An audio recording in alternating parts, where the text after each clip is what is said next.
ദിവ്യ S അയ്യരെ മാറ്റിയത് വിവാദമാക്കേണ്ട കാര്യമില്ല. K രാഗേഷിനെ തള്ളി കെ ശൈലജ. വിഴിഞ്ഞം തുറമുഖം MD സ്ഥാനത്തു നിന്നും ദിവ്യ എസ് അയ്യരെ മാറ്റിയ നടപടിയിൽ വലിയ വിവാദങ്ങളുടെ ആവശ്യമില്ലെന്ന് CPM കേന്ദ്ര കമ്മിറ്റി അംഗം കെ ശൈലജ. ഭരണപരമായ സ്വാഭാവിക നടപടി മാത്രമാണിതെന്നും എന്നാൽ പദ്ധതി പൂർണ്ണമായും കോർപ്പറേറ്റുകളുടെ നിയന്ത്രണത്തിലാകാൻ പാടില്ലെന്നും അവർ ഓർമ്മിപ്പിച്ചു. ഈ മാറ്റത്തെ ഡീലെന്ന് വിശേഷിപ്പിച്ച് CPM കണ്ണൂർ ജില്ലാ സെക്രട്ടറി കെ രാഗേഷ് നേരത്തെ രംഗത്തെത്തിയിരുന്നു.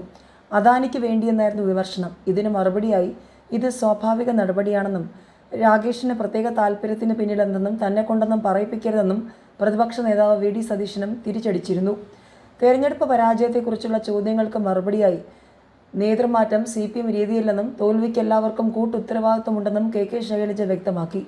തിരുത്തൽ നടപടികളിലൂടെ പാർട്ടി തിരിച്ചുവരുമെന്നും ഇടതുപക്ഷം ക്ഷീണിക്കാതെ മുന്നോട്ടു പോകാൻ ആവശ്യമായ ക്രമീകരണങ്ങൾ നേതൃത്വം സ്വീകരിക്കുമെന്നും അവർ കൂട്ടിച്ചേർത്തു. തെറ്റ് തിരുത്തി വരുന്നവർ പാർട്ടിയിലേക്ക് മടങ്ങിയെത്തുന്നതിൽ കുഴപ്പമില്ലെന്ന MV ജയരാജന്റെ പ്രസ്താവനയിൽ പാർട്ടി സെക്രട്ടറി ഇതിനകം നിലപാട് വ്യക്തമാക്കിയിട്ടുള്ളതിനാൽ കൂടുതൽ പ്രതികരണത്തിനില്ലെന്നും ശൈലജ പറഞ്ഞു.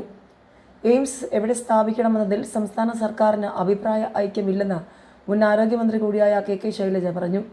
എവിടെയെങ്കിലും എയിംസ് വന്നാൽ മതി എന്നാണ് നിലപാട്. ആരോഗ്യവകുപ്പ് ആര് കൈകാര്യം ചെയ്താലും വൃത്തിയായി ചെയ്യണം. ഏത് പാർട്ടി ഭരിച്ചാലും ദൈനംദിന പ്രവർത്തനങ്ങളിൽ ആരോഗ്യവകുപ്പ് നിലപാട് എടുത്തില്ലെങ്കിൽ പല പ്രശ്നങ്ങളും ഉണ്ടാകുമെന്നും കെ ശൈലജ പറഞ്ഞു.